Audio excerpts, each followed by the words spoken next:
and the regulation for solicitors' accounts. We'll be dealing with the SRA rules today, regarding all of which we need to understand what are solicitors' accounts, why are they important, and the cases relating to breaches of the same.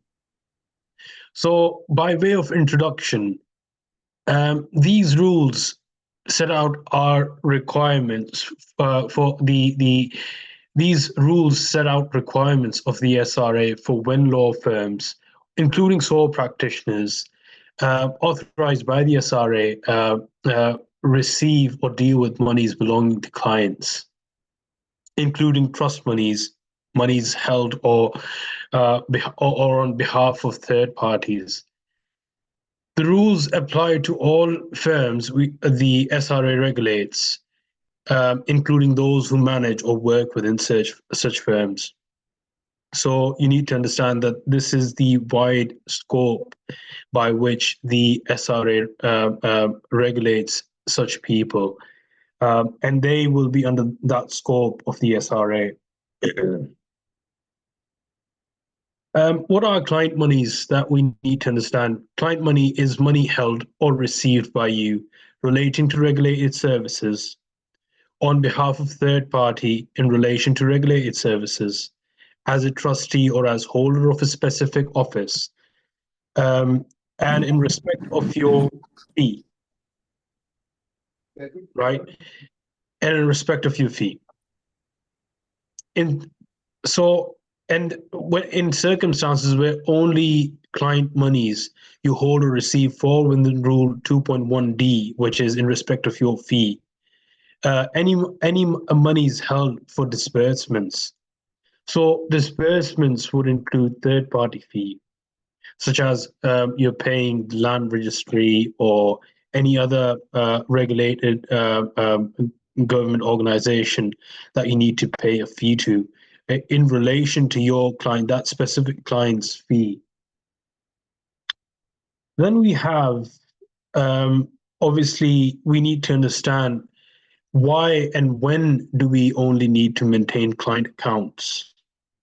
So we need to maintain client accounts only to ensure, number one, when we are maintaining client accounts, we need to ensure, number one, that the name of our client account is, number one, the name of our practice or the authorized body.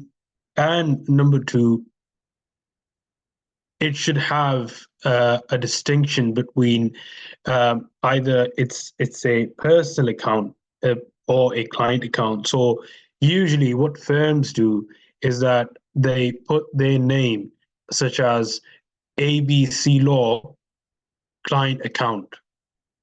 Yeah.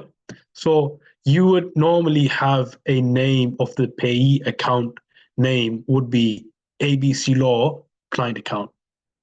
And it's just to show that this is a client account and not a personal account or not a business account.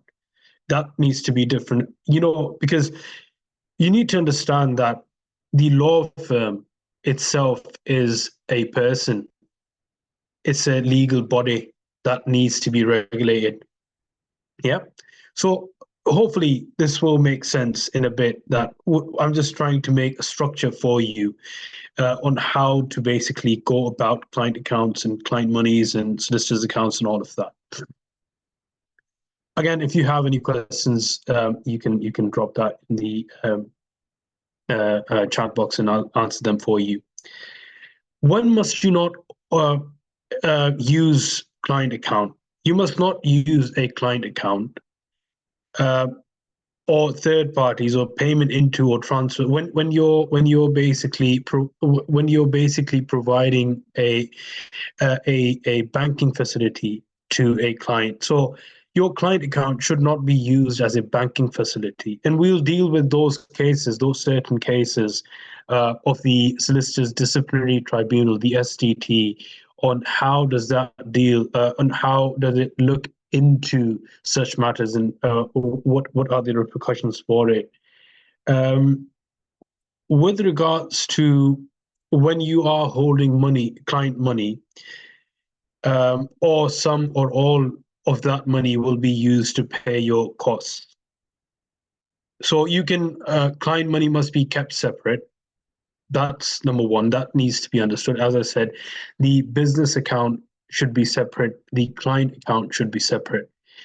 Um, you need to keep client monies. You need to ensure that you allocate promptly any fund um, from mixed sources, from mixed payments.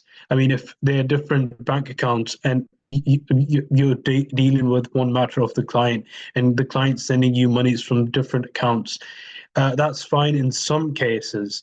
But when you're dealing with real estate matter, and when you have your client send you bank statements of the past 6 months, 3 months, depending on the transaction, you would need one bank account statement of your client and not all of them, because the monies are coming in into one account and it will be paid from one account. It can be multiple accounts, but in different circumstances, in different situations, then obviously you would need to provide with the regulator with an explanation that why was this certain act done, which is not a very pleasant thing to do in some cases. Um, and then you must, so when you're holding client monies, and some or all of that monies will be used to pay your cost, you must ensure that you must give a bill of costs, number one. And number two, this must be done before you transfer any client money from a client account to make a payment. And any such payment must be to the specific sum specified in the bill of costs or other written notification of the same. So if you're making that payment onto your ledger, onto your practice as a fee, you would need to make an invoice beforehand, before you transfer those funds. This is quite general practice for people who have a knowledge of basic accountancy. When you're transferring funds, you would have to first normally make a voucher or a receipt to basically say that all of these monies are being sent for a specific reason, and that reason will be mentioned over there. Um, and then we have withdrawals from client account. Please understand that I have I'm referencing all of this from the Solicitors Regulation Authority rules for client accounts and all of that, so you can have a look at that yourself as well. And you can obviously ask for notes, and I can provide you with them. So you only withdraw client money from a client account for, number one, for the purposes for which it is being held. So if it's being held for a real estate transaction, you need to make sure that you're taking out those monies or you're transferring those monies. If it's you're representing a purchaser, so if a purchase is being completed on the same day, so you need to make sure that that money for that specific client goes to the solicitor, the seller, the buyer solicitor, um, yeah, sorry, the seller solicitor, and it should not go somewhere else. And any other matters you're dealing for that same client, those client accounts need not to be touched. So you cannot touch the accounts that you have for the same client but for a different matter. You can be dealing for multiple matters for the same client. If, for example, it can be an employment matter, and he can also be a client of yours for a real estate matter as well. So the employment funds that he's given you, you cannot touch those client accounts in term of the real estate transaction. And then there is following receipt of instruction from the client. So when the client has instructed you to release funds in a specific matter, you release funds, not before that. Or the third party from whom the money for whom the money is held. So let's just say it's the land registry and they've sent you a receipt for a requisition. for any problem that's arisen, and they require you to pay something with regards to a specific matter of yours. So you need to pay for that and nothing more. And I mean, until there is a receipt, you do not need to pay. Until there is specific instruction from the client, you cannot pay. You cannot touch those monies, and you cannot say that these monies can be spent into a business venture or something else. These are again your client monies, and you need to make sure of that they're used in that specific form and manner for which your client has basically instructed you to dispose them of. And then there is you appropriately authorize and supervise all withdrawals made from a client account. So this is on the supervising solicitor or the COFA of the law firm, who needs to ensure that any transfers, bank transfer requests that are being made. Number one, they need to make sure that the bank account details are correct. And number two, they need to appropriately authorize and supervise all of the payments that are going out from a specific client account.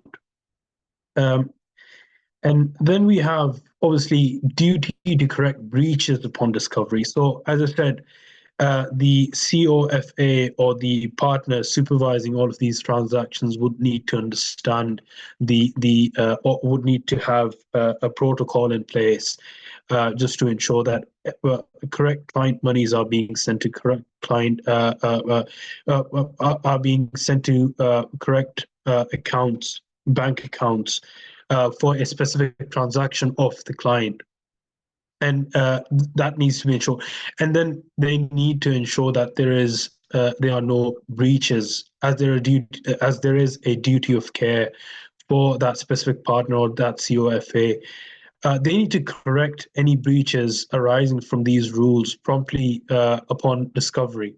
So promptly here means as soon as possible, not a day after, not a week after, but as soon as possible. As soon as that breach is discovered, that needs to be eradicated and dealt with immediately. And then obviously there is another requirement by the SRA. So when upon the supervising solicitor partner or the COFA to obtain at least every 5 weeks statement from banks, building societies and other financial institutions for all client accounts and business accounts held or operated by you. So you need to make sure as a regulated body or as an authorized body to for every 5 weeks you regulate and you have bank statements held to your order for that business for those business transactions that have happened.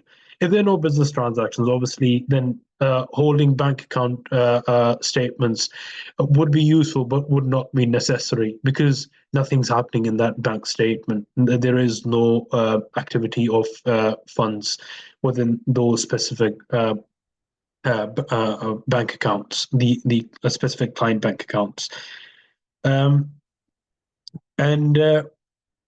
you obviously then you need to complete at least every 5 weeks for all clients accounts. This needs to be done for all client accounts. It does not matter if you have 2 client accounts, 4 because sometimes when you have a branch operating under you as a law firm, you have different branch offices. So every branch office should have their own client account, should have their own, basically. If they're not operating under one client account, they should have their own client accounts, and those rules would apply to them.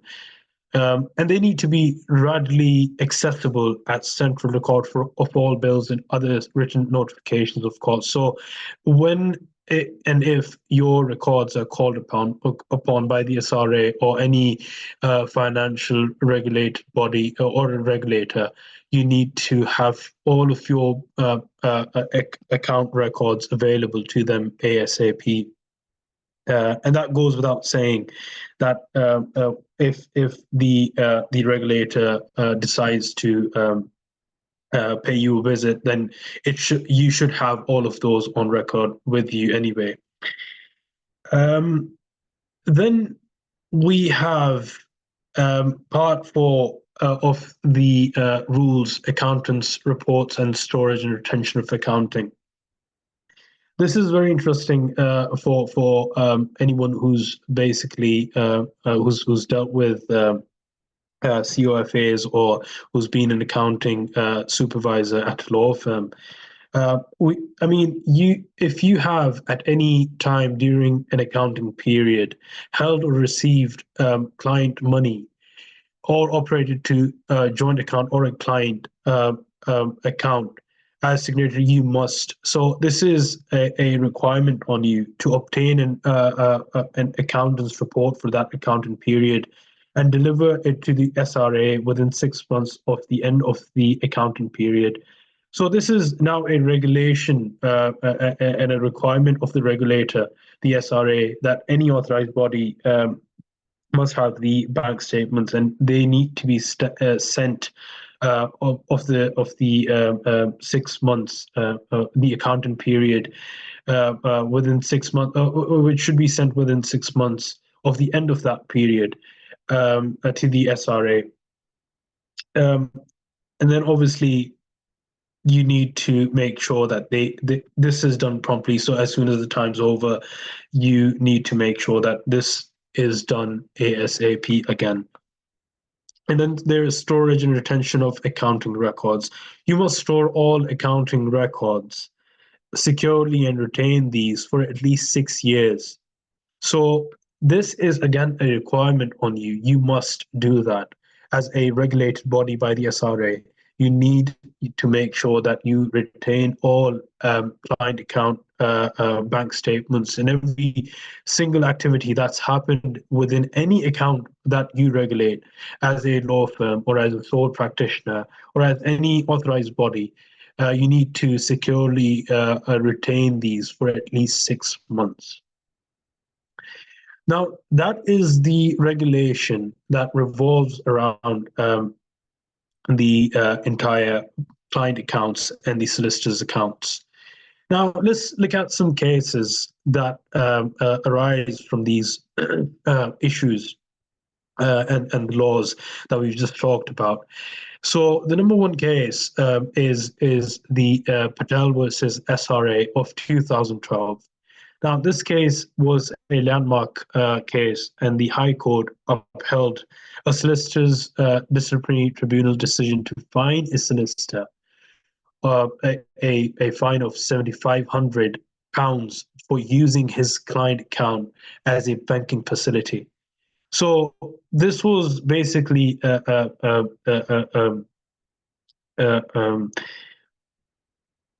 key case in respect of using your client account. And then obviously cases followed after that, but this case was upheld by even the civil courts as well, the High Court meaning as well, that the Solicitors Disciplinary Tribunal, if it holds you accountable for using your client account as a banking facility for your client, that's not acceptable, and that's basically a finable offence and also a disbarable offence as well. And then there's another case, Wood and Burdett. The solicitors were found to have provided a banking facility for a client who wished to cash checks through the firm's client account, resulting in a strike-off. So this was the law firm and all of the practitioners or the practitioners responsible were struck off strength, and they were not allowed to practice, which is a very huge price to pay for any irregularities within a law firm. It was stated that it is not a proper part of a solicitor's everyday business or practice to operate a banking facility for third party, whether they are clients of the firm or not. Sooner or later, the solicitor concerned might well find himself laundering money without being aware that he and his banking arrangements were utilized for such nefarious purposes. So, I mean, you need to understand that this is a very um, important detail that you shouldn't be missing if you're a regulated person by the SRA. It doesn't matter if you're an RFL, a registered foreign lawyer. It doesn't matter if you're a REL, a registered European lawyer working at a law firm. If you're responsible for client monies and you're found in breach of those rules of the SRA, then there is a penalty waiting for any practitioner that's within such practices. There's another case, Fogler's LLP versus SRA. One of the leading cases on this topic arose out of the insolvency of Portsmouth City Football Club. During the football club financial troubles, its banking arrangements had been withdrawn. The SRA alleged that the respondent's law firm had allowed the client account to be used as a club's banking facility. So it does not matter if your client comes to you and says that, oh, my banking facility is not working, so can I use your bank account? Usually, sometimes clients are not aware. So you need to make them aware that this cannot happen. The implication was that there was an intention to favor certain creditors over others during the insolvency process. So there was a underlying a duty of care that was of the law firm to see what the intention of the client was. But even if the intention was very pure and very uh,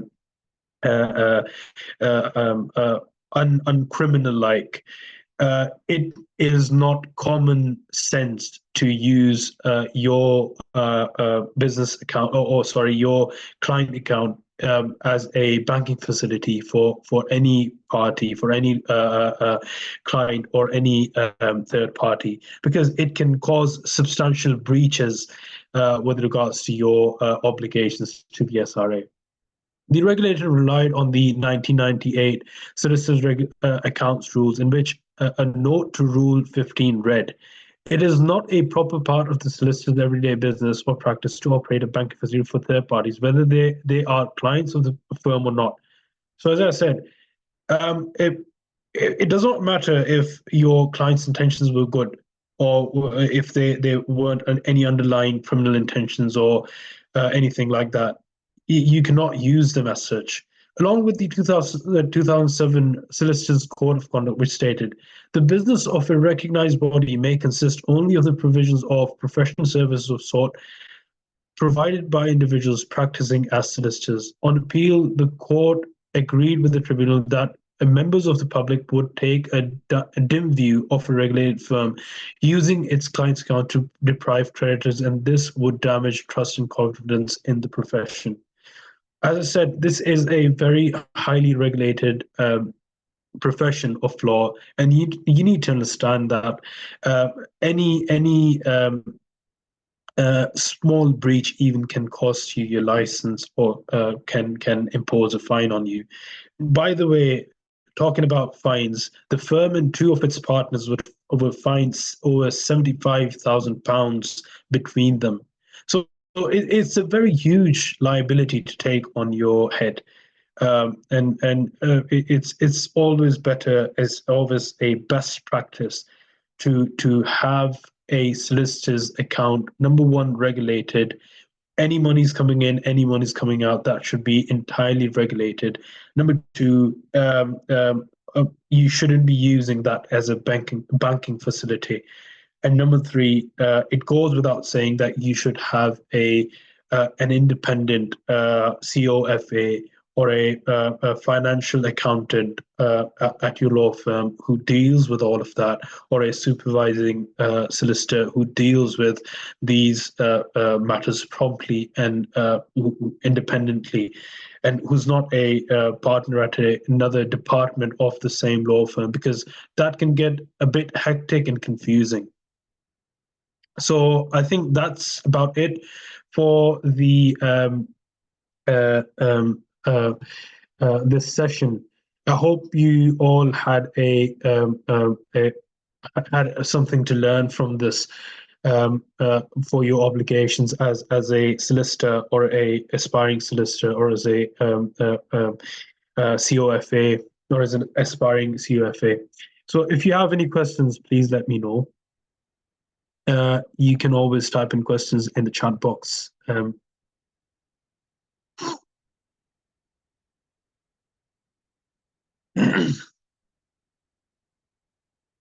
Any questions, anyone?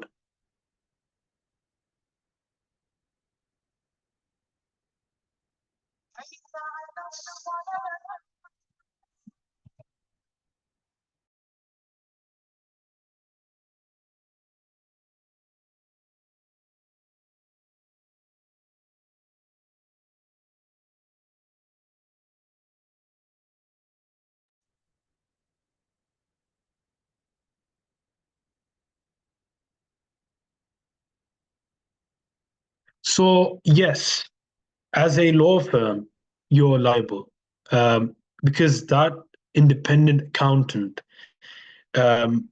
is a person you need to. So when you're talking about an independent accountant, are you talking about him dealing with your business liabilities or your client monies?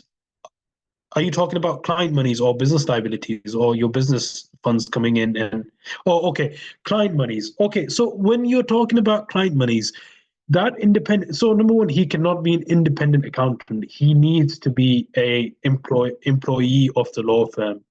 Even if he's an independent accountant, he's still there's still a vicarious liability that is on the law firm owner or the manager, practice manager, or the supervising solicitor who supervises all of these matters. So again, any breaches that arise from his negligence or something like that, it would come back to the supervising solicitor or the partner who's supervising all of these transactions.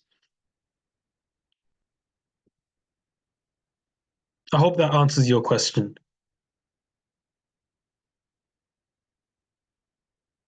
You're welcome.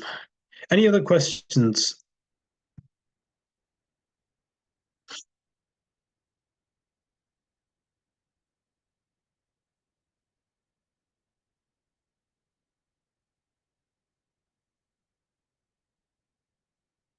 If you have a question and you're taking time to type, you can always raise your hand so that I know that you have a question and you're just typing. No one? I don't think. I think everyone's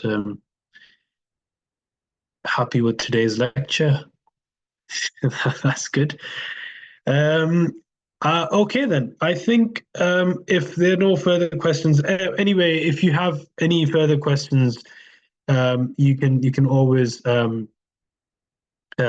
um, message me on my WhatsApp number. You all have it, and I can deal with your specific query for that time. Abir, can you stop the recording, please?